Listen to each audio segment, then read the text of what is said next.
Welcome, friends and foes, survivors and killers. Let's sit around the campfire together and talk about Dead by Daylight, specifically the killer of the brand new Roots of Dread chapter, the Dredge. The Dredge is one of the weirdest original killers brought out by behaviour to date, and early reception to it on the PTB has been nothing short of electric. Everything from the aesthetic of a thoroughly inhuman and monstrous creature to the gameplay hopping between lockers map mobility has been thoroughly lauded by the player base, to mark Roots of Dread as an anniversary chapter worth remembering. Personally, I think it's, alright. I certainly don't think it's bad per se, but I think the novelty of it loses a lot of its appeal once you get past the surface. Don't get me wrong, the first truly non-human original killer is an excellent milestone, and opened the door for some really exciting new opportunities for future killer designs. I just don't believe Greg itself is necessarily one of those exciting designs, at least from a visual and story perspective. And today, I want to talk about why that is. Before I go into why I'm not such a big fan though, I want to get something across. Like most of my videos, this really is just my opinion. And as always, I welcome discussion about it in the comments, whether you agree with me or not. I get this impression that a lot of people get annoyed when they make a video being critical of a character or story they like, because I come across like I'm some smug bastard who thinks my opinion is the only valid interpretation. I'm sorry I come across like that in the past. That never was and never will be my intention. Whether you agree with me or not, I look forward to hearing everyone's thoughts on the Dredge. But for now, let's get into why I'm kinda mid on it, the parts I like and the parts I don't about its lore and visual design. Let's start with something easier to process, the visuals. I love the idea of behaviour starting to delve into non-human killers, but it's something that's long overdue. The Dredge is our 25th killer added to the cast, and the closest we've ever come to that has been Demogorgon and Pyramid Head, two licensed characters. And the idea of what Dredge is absolutely works for me. A monster born from the dark thoughts of the Gardner Droid residents and take physical form from their corpses. But I think when it comes to actually being scary, it kind of falls flat, because it struggles to decide what it wants to be, and that compromises how scary the final design is. Is Dredge meant to be a metaphysical force, something surreal simply using the remains of the town's residents to give itself physical form? Or is it something more literal, like a creature actually made out of the flesh of several people? Whatever the answer is, I think the Dredge could definitely have done more to emphasise that and make the design scarier and more authentic. If the purpose of the Dredge is to primarily be this manifestation of evil force that animates the corpses of the town, the movement is way too fluid and whole to fit that idea. The idea of the Dredge's physical body as a puppet controlled by an eldritch force beyond our understanding is, I think, what they were going for with this pillar of darkness at the bottom of the model. But in that case, the animation should be more unnatural to suit an unnatural otherworldly force of evil. Why not make the Dredge's body move like a puppet, limbs jerking and twisting in ways that living creatures are not supposed to do? There's a really strong precedent for unnatural jerky movements that are a source of discomfort in visual design, with the classic example to me being The Exorcist. The possessed Regan's body performs horrifying actions under the control of the demon, such as twisting her head all the way round, and the infamous spider walk that accompanied grisly sound design with actions that human bodies really aren't meant to be able to do, to create discomfort using the uncanny valley effect. This has been done many times since. Fiddlesticks from League of Legends is another case where the demon inside the scarecrow puppeting it around like a marionette, with all the jerky unnatural motion you'd expect. Men in Black too. The main antagonist pilots the corpse of Edgar the Farmer around, which, thanks to the memorable performance of Jack Nicholson, comes across as incredibly jarring and affirms the monster's inhuman presence. And while I can't post a clip of it because the House of Mouse is evil and hates me, if you've seen the climax of Doctor Strange: The Multiverse of Madness, you'll know the kind of thing I'm talking about. By comparison, the animations of the Dredge are way too smooth to fit the idea of living darkness animating the remnants of the town. They make it move way too much like a natural-born creature. Look at the Pats animation, for example, as it retreats inside itself like a snail going back into its shell. If they wanted to portray this puppeted idea where body parts are a shell for the abomination within, why not have a pallet stud break a part of its body clean off, only to reset itself back into place with a crunch like resetting a broken bone? Showcase that the body really isn't anything special or durable, and the darkness animating it is the real threat. Or, failing that, go completely the other way and turn it into a proper corpse creature, maintaining its fluid and natural animations, like a flesh golem, if you will. It's a pretty great precedent for creature designs that are just bodies made of more bodies.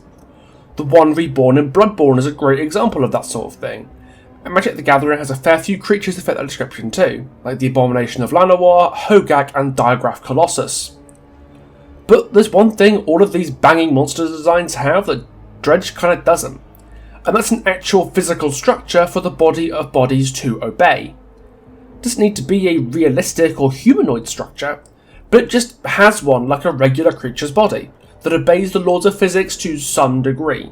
That's what makes it jarring to look at, because a pile of bodies forming a creature should not be a thing. Making it resemble something that does exist is, again, kind of that uncanny valley thing, where it looks just alive enough to be off-putting because you know it shouldn't be alive. If you wanted to turn Dredge into an actual creature where the bodies are the focus of its design, the first thing you had to do is get rid of that pillar of darkness at the bottom of the model, because it breaks the design up in a distracting way and gets rid of that all-important anatomical structure. You could give it weird legs, give it 4 of them like a centaur, or make it move around on a tail made of bound together bodies like a naga. Or do even weirder things, like replace one of its legs with parts of a child's bicycle, with bits of the child still attached, so it has a wheel instead of a foot and can't bend its leg properly, making it walk around with a limp as it wheels itself about. Or, if the emphasis is meant to be on the bodies of the townspeople that comprise its physical form, why do the bodies have to be dead? Maybe the fingers on its claws should reach out at the survivor during the weapon wipe animation. Maybe it should have a disembodied mouth sticking out of the side of its head that constantly begs for death, only to never be heard because it doesn't have a voice box to speak. Dredge's visual design suffers from a level of indecision that neuters this creature somewhat away from the hardcore nightmare fuel it clearly wants to be.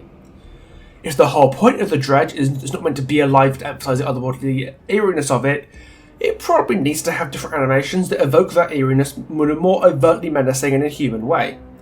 And if it's meant to be an actual creature, like an animal or a person, it needs to look the part, and double down on that organic nature by giving it actual anatomy, a body that, despite its unnatural origins, is squeezed down to unnatural laws of locomotion and proportion, and less discomfort from the uncanny valley effect.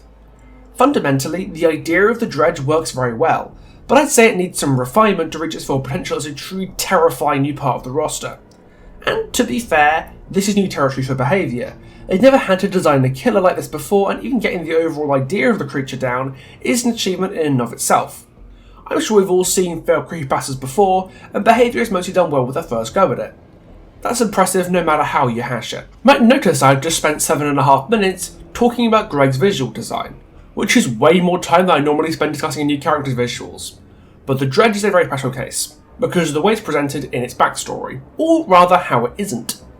Most backstories in DBD offer a sense of personality for the character in question, or at least they try to, because the killer or survivor it's talking about is an actual person, and needs to have their personality, wants, morality and flaws explored to get a sense of who they are. Greg isn't really a person though, it's an entity. So its backstory is less of a character spotlight and more of a justification, explanation for how and why such an entity came to be. That's absolutely fine. In fact, for a monster like this, I think that method of storytelling works in its favour. Makes it more like a campfire story or an urban legend, which works for a creature that's first and foremost designed to scare you. The Behaviour crew said that they designed the Dredge to be their answer to the boogeyman, which is an old legend that takes on different forms and connotations in different cultures, so a more ambiguous form of storytelling for the Dredge suits this idea very well. However, this also means visual design has to kind of pick up at slack a bit, and characterise a monster where its story doesn't do that. And I don't think Greg quite manages to pull that off as completely as it should. Again, it's a great skeleton for a design with some really interesting elements, but I can't help but think it could have gone much harder to make the nightmare fuel it truly deserves to be. So, about that lore. Well, it covers the circumstances surrounding Greg's creation and gives us some context as a dark myth feared by a once idyllic community. If anything, it's more like the lore of the Garden of Joy, the map that comes with the Roots of Dredge chapter, than it is a story of the Dredge itself. It tells a story of the Fold, a group of people who rejected society or were rejected by it to form a town, the Garden of Joy, under the leadership of one Otto Stamper. If that name is familiar to you, it's because he's a big part of the Doctor's base lore. He's Herman's mentor at the Lares Moral Institute, who will go on to be killed by him on his rampage throughout the Institute. In my Doctor video, I theorise that Stamper may have been a Nazi scientist, taken into the US by Operation Paperclip, the plan by the CIA to recruit scientists originally employed by the Third Reich. Greg's backstory seems to disprove that theory, which in hindsight is probably a good thing, given the shit that went down last time Behavior tried to right a fascist government and the CIA's involvement with them. The Dredge's lore covers Stamper's life before Larry's as he becomes the figurehead for the Garden of Joy settlement, where he rules as a pseudo-theocrat with an iron fist and expectation of utter devotion. Bankrolled by a group of anonymous billionaires? It's the Black Veil, everyone! It's the fucking Black Veil! Stamper set out to create a sanctuary for the dejected in the Garden of Joy known as the Fold, because that's the kind of name you only give to pure and wholesome places that don't have any dark secrets or nefarious hidden purposes. Nuh-uh. Nope, not a single one ever. Honest. Once the town was established, Stamper's little society seemed to be going pretty well for the most part. His regimen of mantras and recitations of good thoughts kept the population happy and under control. But after a while, the shadow of doubt started to loom over the townsfolk. Stamper began to implement drastic measures, such as the banishment of so-called mouth-thinkers from the town, and the use of his most devoted followers as heavies to control the population.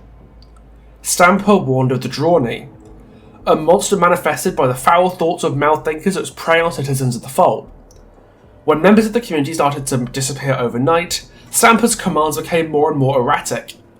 The residents were confined to their homes to stop blasphemous thoughts spreading from person to person, and sleep was banned so the dark dreams could not infect the rest of the town.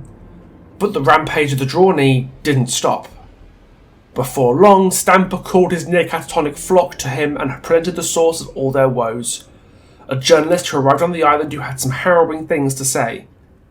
She claimed Stamper was a figurehead placed there by some dark cult who'd been sacrificing the Fold members Otto had claimed to banish.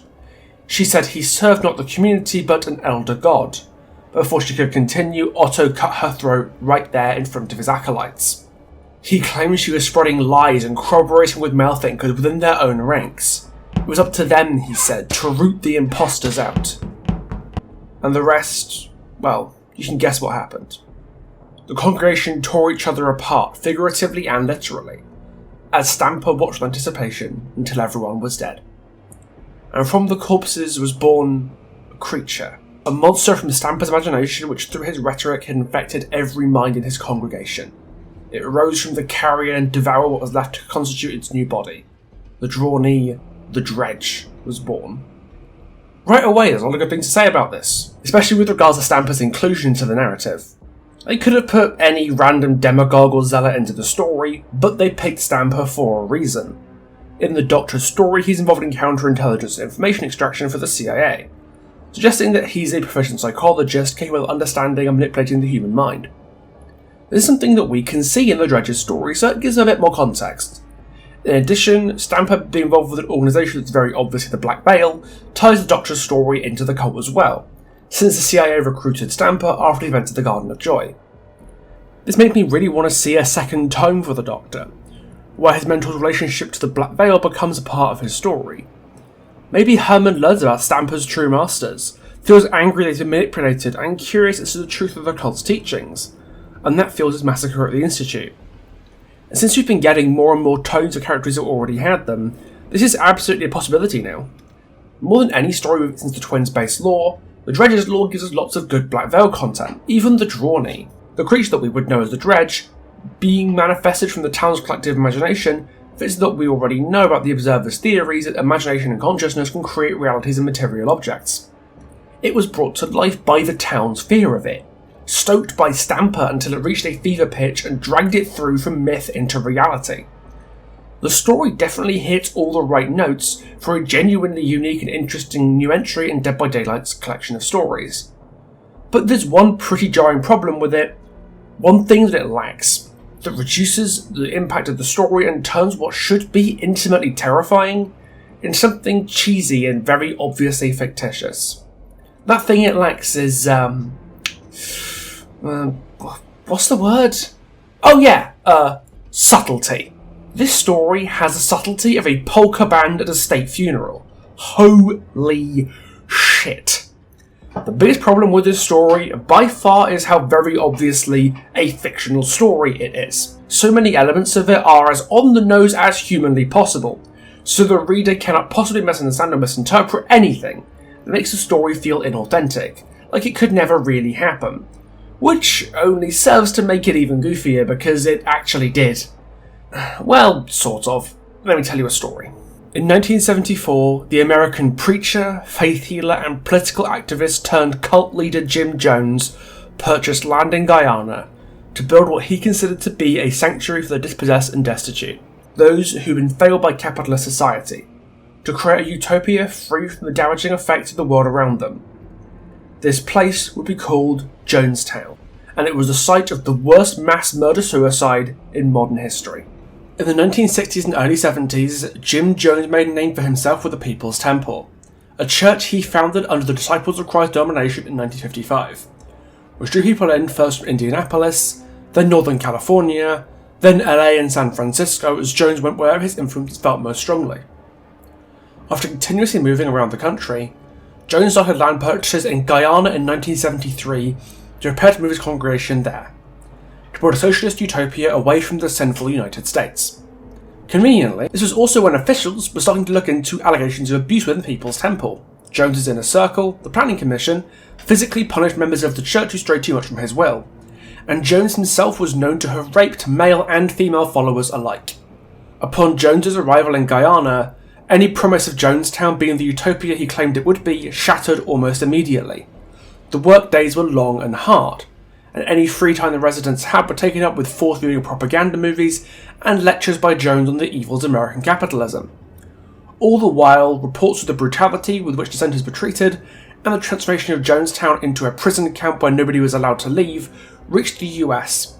In 1978, Congressman Leo Ryan arrived in Port Kaituma, Guyana, with a delegation of reporters and concerned relatives of Jonestown residents.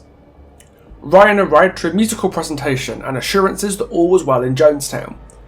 But everything started to fall apart when NBC reporter Don Harris was given a slip of paper meant for Ryan from one of the Jonestown residents. Dear Congressman, Vernon Gosney and Monica Bagby, please help us get out of Jonestown.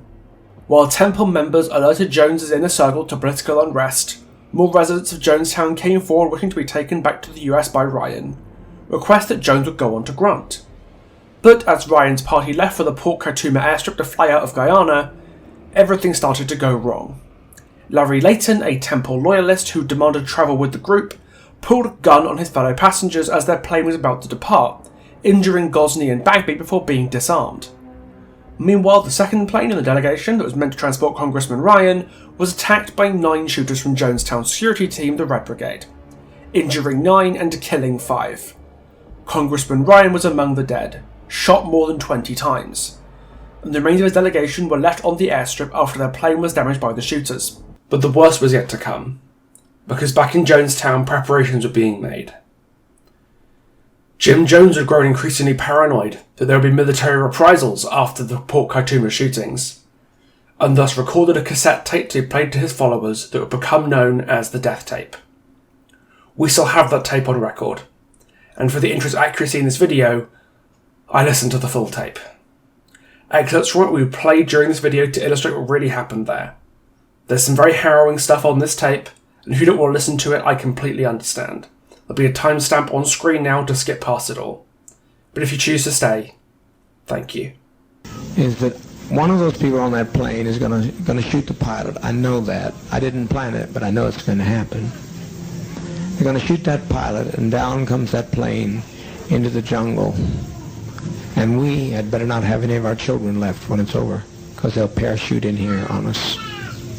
Jones had become increasingly obsessed with the idea of US military intervention coming to Jonestown, and the solution he demanded from his followers was mass ritual suicide. Flavor Aid Grape Punch laced with cyanide was given out to his followers, something that had been practiced with unpoisoned punch in suicide drills several times before. And the group was given a choice. Either take their own lives and those of the children with the poisoned punch, or die to the Red Brigade town guards. So my opinion is that we be kind to children and be kind to seniors and take the portion like they used to take in ancient Greece and step over quietly, because we are not committing suicide. It's a revolutionary act. We can't go back. They won't leave us alone.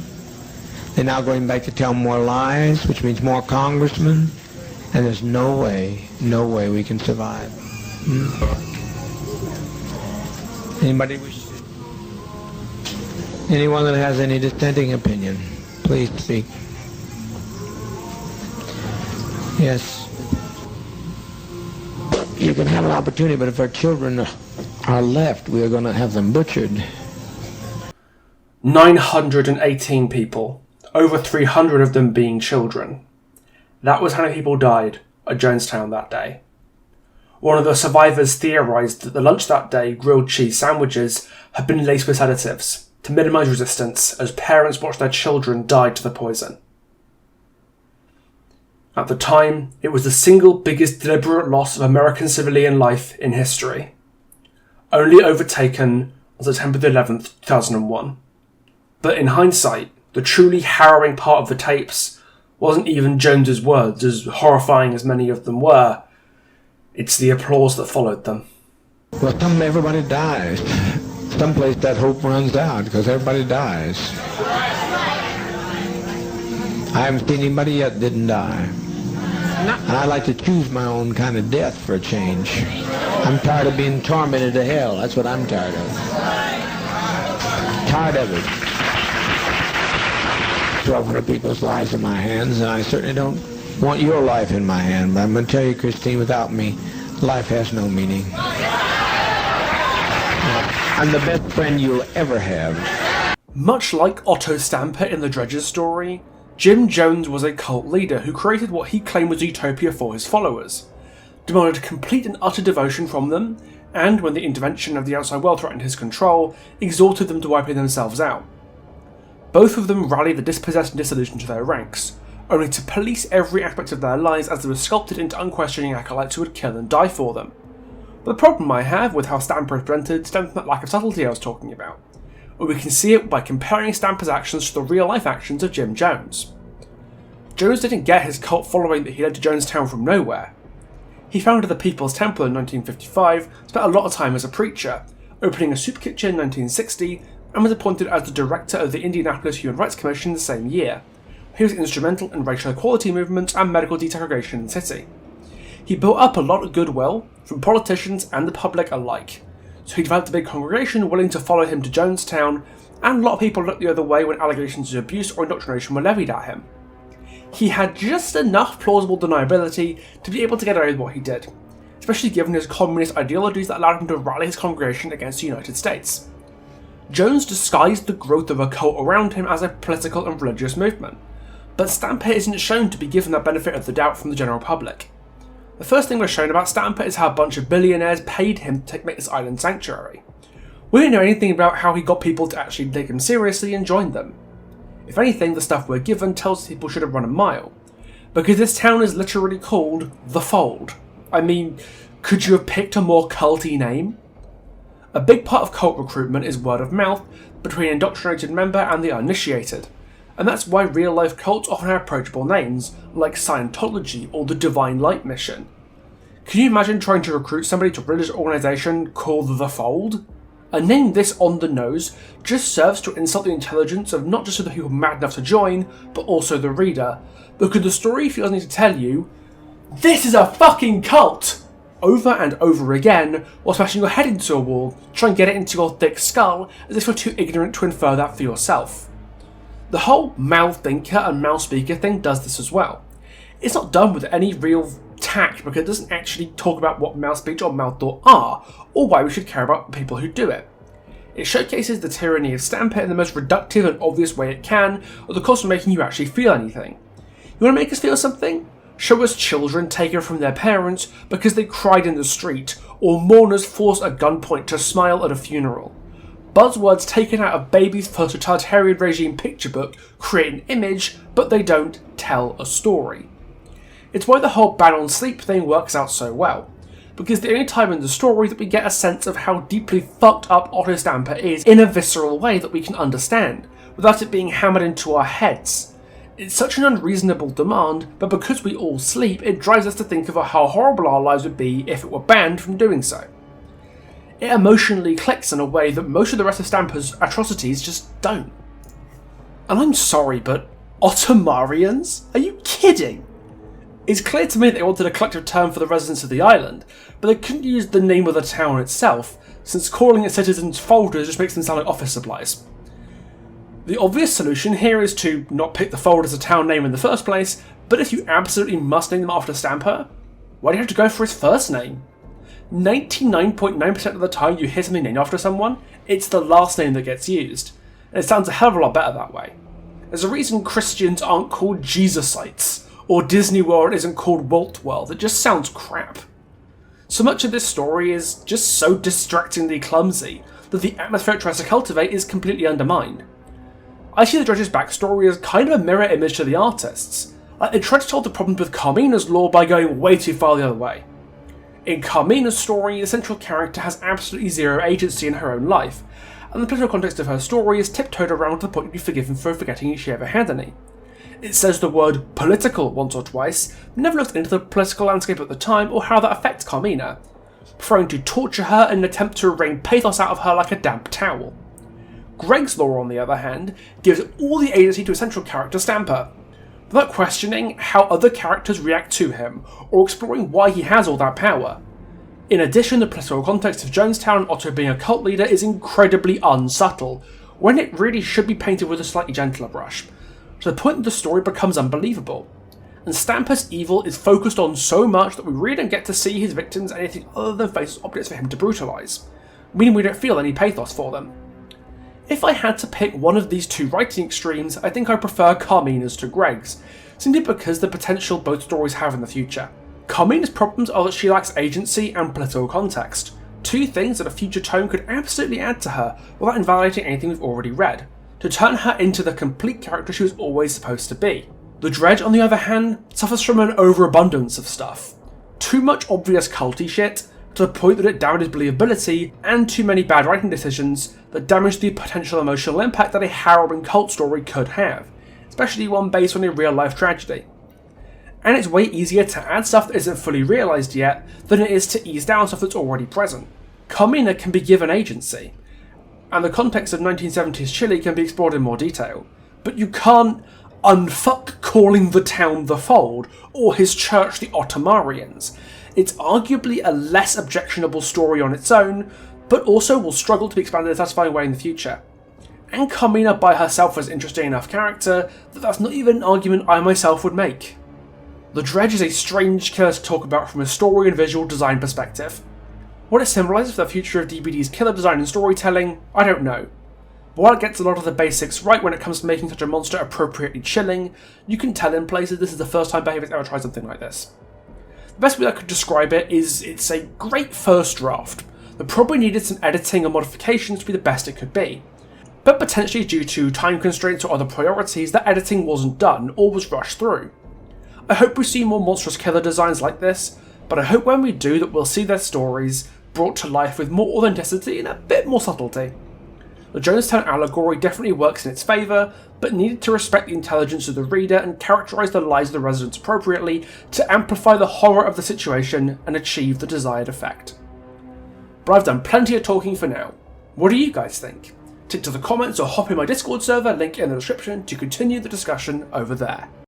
Now that's everything I had to say about everyone's favourite new gribbly little beastie, Dredge. Well, the chapter comes out today, so please do leave your thoughts on the Dredge or the chapter as a whole in the comments. It's always a lot of fun when that doesn't go horribly wrong, which is actually more than you'd think. I'm not gonna lie, I worked damn hard to get this one out for today, so I'm feeling pretty good about myself. If you enjoyed it, then please do leave a like, subscribe if you're new to the channel, and check out the links in the description for my Discord server, my Twitch, my Twitter, and my Patreon and Ko-fi links if you like my content deserves your money. And on June 11th at 3 PM UK time, I'll be doing a Pride Swift event with some lovely people, Jane Romero, Earth to Lydia, and the Queen's Pup. So please do come round for that, it's going to be an absolute blast. Well, that's all I gotta say, so thank you, and I'll see you next time. Ta-ta for now.